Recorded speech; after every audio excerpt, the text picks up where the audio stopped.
But this is the first time, you know, in history that we've asked the racing board during the actual dates hearings, which has to happen the end of September of every year by statute, for us to have the, you know, the ability to vacate those days simply if a certain condition doesn't occur, meaning unless there is some revenue stream to help the purse account.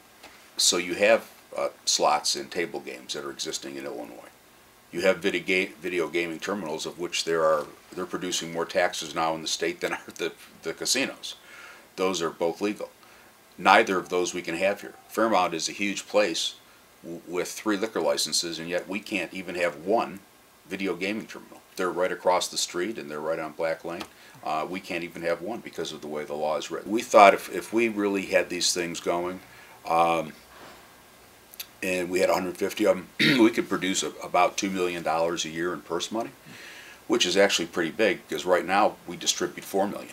You're talking about an increase of 50%. That makes a huge difference. Now, whether the horsemen would want to simply add more days, or if they would say, well, you know, why don't we just take that money and put it into the 40 days that we have? Well, that's a decision. That's a back and forth.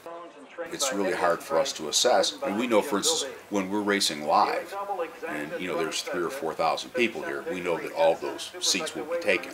You know, what we don't know is, like, say, right now, okay, if we had 150 of those machines here, you know, what exactly the demand would be. So we've forecasted some models that are possible, but once again, we're going out. There's nothing that we have to compare it to.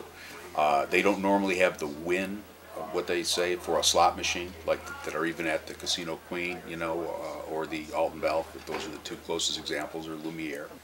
But it would be something different that we would have here that we could kind of put, you know, on our menu.